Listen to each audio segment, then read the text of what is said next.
three different p orbitals.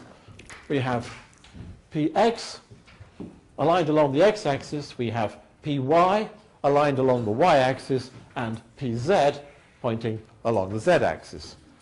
Those three axes, they're the Cartesian axes. These three axes are 90 degrees to each other.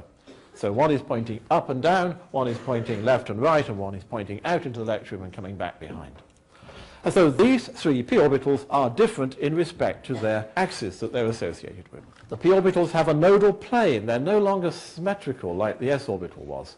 There's a change in sign in a p orbital. The top is written plus, and then the wave function passes through a level of 0, and then it comes out the other side as negative. So you can see in a p orbital the property I told you about, these mathematical equations. They can be either positive, 0, or negative in that atomic orbital. P orbitals are higher in energy than s orbitals of the same level, and we can combine them. And we're going to combine them to make pi bonds. The pi bond is the consequence of the symmetric combination of two p orbitals.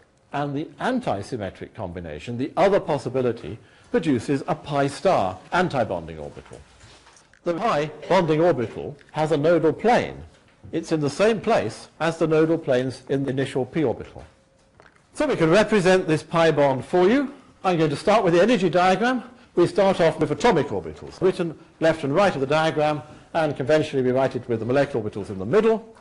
The symmetric combination produces the pi bonding orbital, which is lower in energy than the starting point, and there is the opposite pi star orbital, is the same distance above as the pi bonding is below, and that one is higher in energy.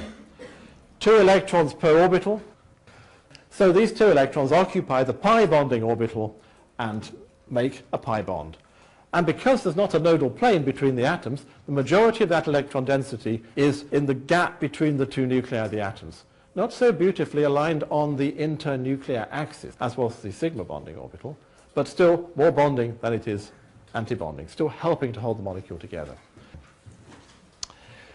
And we tend, as organic chemists, to write these bonds in rather simple ways.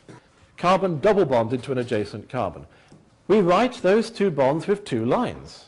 The lines may look similar, but they represent different things. A sigma bond and a pi bond. And those bonds have different energies. The pi bonds are more reactive than the sigma bonds. They have different properties. So it is 2 different types of bond represented by that double line. If we take a triple bonded structure, this triple bonded structure has 3 lines to represent the triple bond. But those 3 lines represent 2 different things. 1 sigma bond and 2 pi bonds. A pi bond which is associated with the z-axis, and another pi bond which is associated with one of the other axes. And those 2 pi bonds will be at 90 degrees to each other. 1 pi bond, 90 degrees, another pi bond. So these 2 pi bonds cannot overlap with each other because one lies in the nodal plane of the other. They're called orthogonal. But if you think perpendicular 90 degrees, no overlap, you will have the essence of orthogonal as it's used in chemistry textbooks, and pretty much the essence that you'd find in mathematics as well. So this is the first situation. We have an S and all the P's available to build sigma bonds. In the second situation, we have an S and only 2 of the 3 p orbitals available to build sigma bonds. And the third situation, the S and 1 of the p orbitals to build sigma bonds. The rest are used to make pi bonds.